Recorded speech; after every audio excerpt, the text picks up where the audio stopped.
오늘 하나님께서 우리에게 주신 말씀은 민수기 8장 14절부터 26절까지의 말씀입니다. 제가 가진 성경으로는 구약 성경 209면에 있습니다.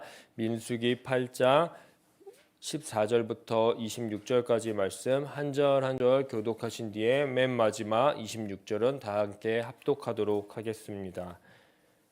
너는 이같이 이스라엘 자손 중에서 레위인을 구별하라. 그리하면 그들이 내게 속할 것이라.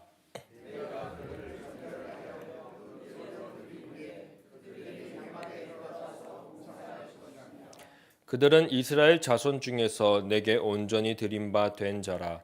이스라엘 자손 중 모든 초태생 곧 모든 처음 태어난 자 대신 내가 그들을 취하였나니.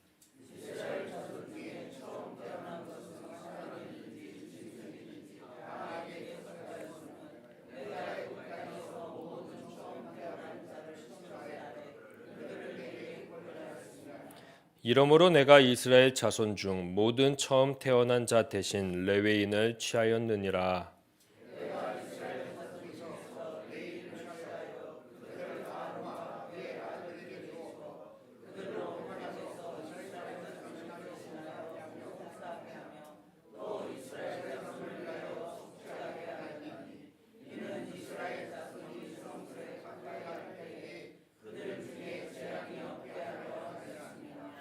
모세와 아론과 이스라엘 자손의 온 회중이 여호와께서 레위인에 대하여 모세에게 명령하신 것을 다 따라 레위인에게 행하였으되 곧 이스라엘 자손이 그와 같이 그들에게 행하였더라.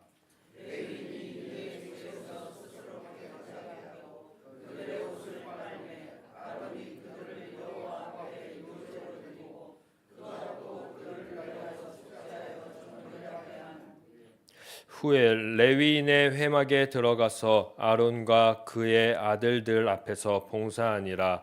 여호와께서 레위인의 일에 대하여 모세에게 명령하신 것을 따라 그와 같이 그들에게 행하였더라. 레위인은 이와 같이 할지니 곧 25세 이상으로는 회막에 들어가서 복무하고 봉사할 것이요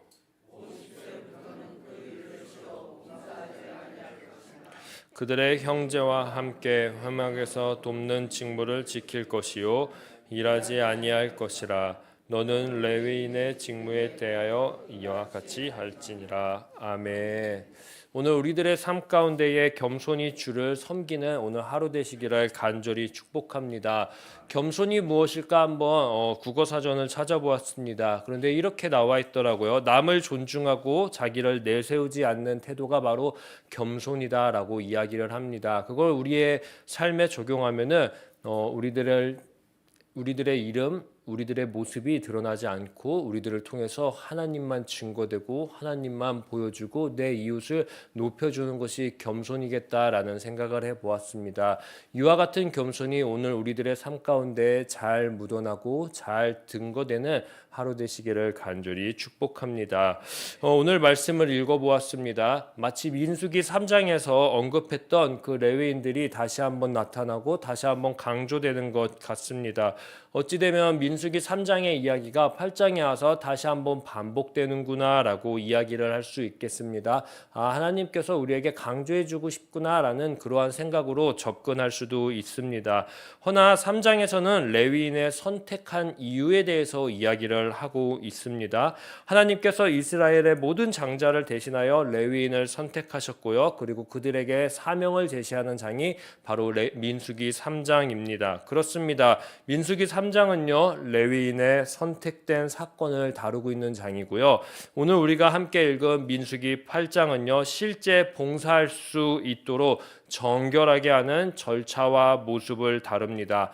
그렇기 때문에 민수기 3장은 이론일 수 있고요. 민수기 8장은 실천이 될 수 있습니다.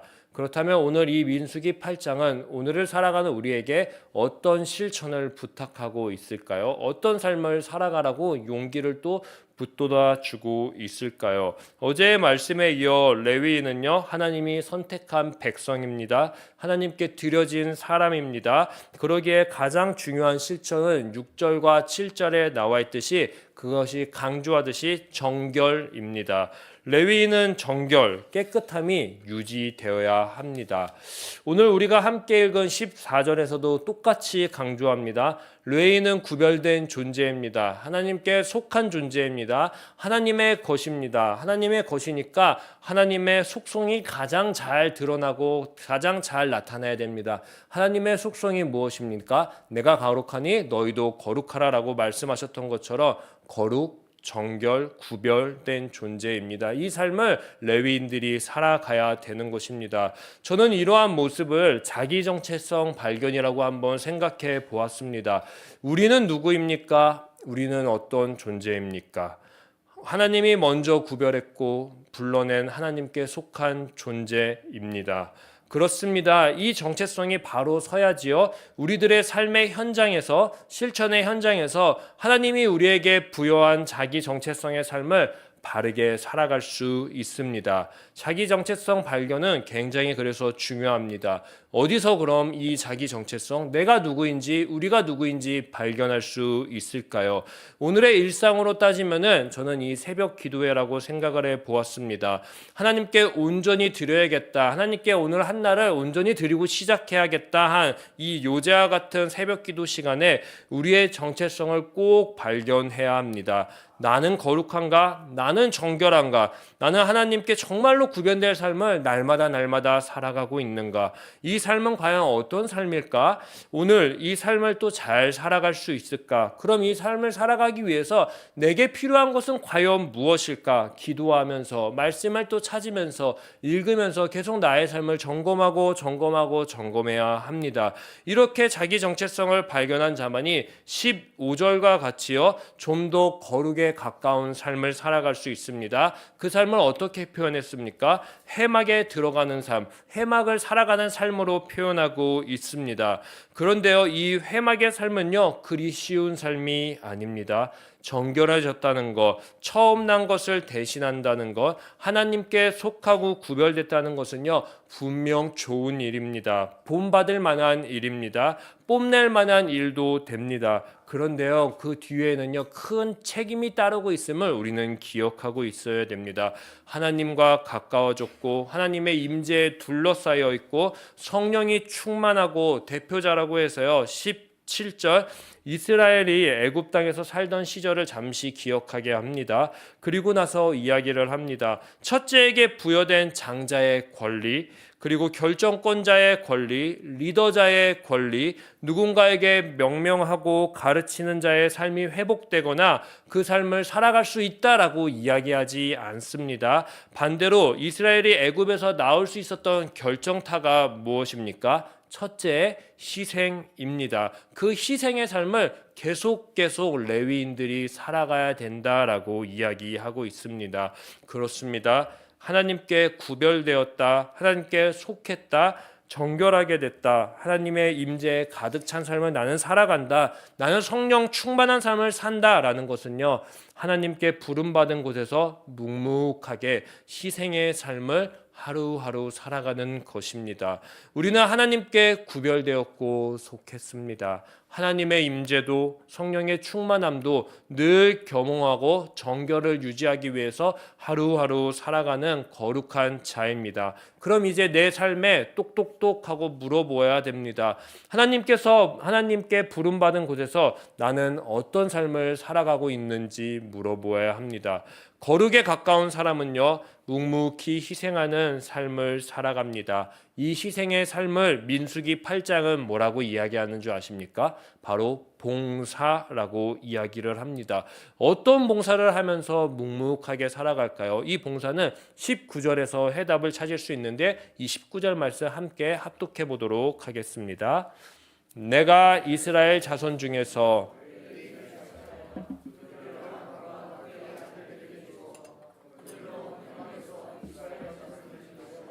봉사하게 하며 또 이스라엘 자손을 위하여 속죄하게 하였으니 이는 이스라엘 자손이 성소에 가까이 할 때에 그들 중에 재앙이 없게 하려 하였음이니라. 아멘.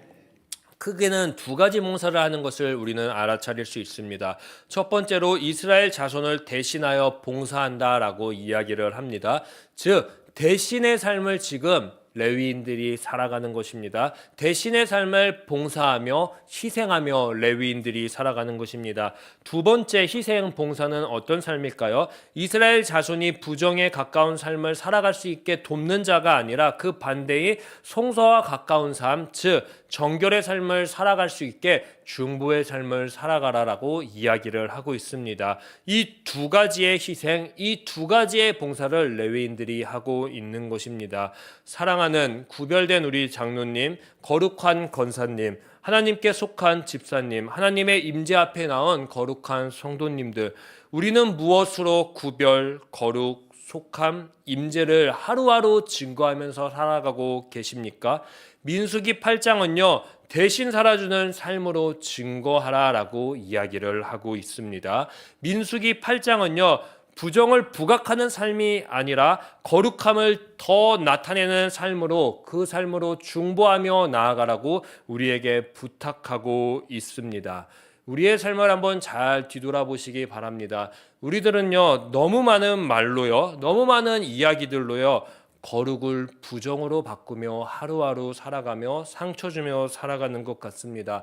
허나 오늘 레위인들은 어떻습니까? 말이 필요 없는 것 같습니다. 그냥 모습만 보여줍니다. 희생의 모습, 곧 봉사의 모습 말이지요. 이 봉사의 삶을요, 24절을 보게 되면 25세 이상은 회막 안에서 봉사하라라고 이야기를 합니다. 즉 적극적으로 이 봉사의 삶을 25세 이상의 사람들은 살아가라라고 이야기를 합니다. 그리고 25절을 보면 50세부터는 봉사로부터 자유로워져서 26절 봉사 끝 이것이 아니라 돕는 직무를 지키라라고 이야기를 하고 있습니다. 그렇습니다. 우리의 직무는 언제까지나요? 끝이 없습니다. 즉 돕는 자의 삶으로 죽을 때까지 하나님의 부르심 앞에 쭉 살아가야 되는 것입니다. 정결한 자입니다. 구별되어 회막에 사는 자, 거룩한 그 삶에 가까운 삶을 살아가는 자는요, 주님 앞에 설 때까지요, 돕는 자로 사는 자였습니다. 바로 희생의 삶을 살아가는 자였습니다. 이 삶을 살아가기 위해서 우리를 장자로 먼저 부르셨고요, 첫 번째 된 자로 부르셨고 대신 부르셨다라는 것입니다.